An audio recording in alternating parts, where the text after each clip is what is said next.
The Earth intercepts a lot of solar power, 173,000 terawatts. That's 10,000 times more power than the planet's population uses. So is it possible that one day the world could be completely reliant on solar energy? To answer that question, we first need to examine how solar panels convert solar energy to electrical energy. Solar panels are made up of smaller units called solar cells. The most common solar cells are made from silicon, a semiconductor that is the second most abundant element on Earth. In a solar cell, crystalline silicon is sandwiched between conductive layers. Each silicon atom is connected to its neighbors by 4 strong bonds, which keep the electrons in place so no current can flow. Here's the key. A silicon solar cell uses 2 different layers of silicon. An N-type silicon has extra electrons, and P-type silicon has extra spaces for electrons, called holes. Where the 2 types of silicon meet, electrons can wander across the p-n junction, leaving a positive charge on one side and creating negative charge on the other. You can think of light as the flow of tiny particles called photons shooting out from the sun. When one of these photons strikes the silicon cell with enough energy, it can knock an electron from its bond, leaving a hole.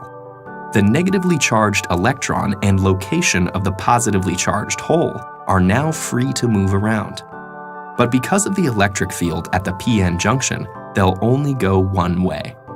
The electron is drawn to the n side, while the hole is drawn to the p side. The mobile electrons are collected by thin metal fingers at the top of the cell. From there, they flow through an external circuit, doing electrical work like powering a light bulb, before returning through the conductive aluminum sheet on the back. Each silicon cell only puts out half a volt, but you can string them together in modules to get more power. 12 photovoltaic cells are enough to charge a cell phone, while it takes many modules to power an entire house. Electrons are the only moving parts in a solar cell, and they all go back where they came from. There's nothing to get worn out or used up, so solar cells can last for decades. So what's stopping us from being completely reliant on solar power? There are political factors at play, not to mention businesses that lobby to maintain the status quo. But for now, let's focus on the physical and logistical challenges. And the most obvious of those is that solar energy is unevenly distributed across the planet. Some areas are sunnier than others. It's also inconsistent. Less solar energy is available on cloudy days or at night. So a total reliance would require efficient ways to get electricity from sunny spots to cloudy ones, and effective storage of energy. The efficiency of the cell itself is a challenge too. If sunlight is reflected instead of absorbed, or if dislodged electrons fall back into a hole before going through the circuit, that photon's energy is lost. The most efficient solar cell yet still only converts 46% of the available sunlight to electricity, and most commercial systems are currently 15 to 20% efficient. In spite of these limitations, it actually would be possible to power the entire world with today's solar technology. We'd need the funding to build the infrastructure and a good deal of space.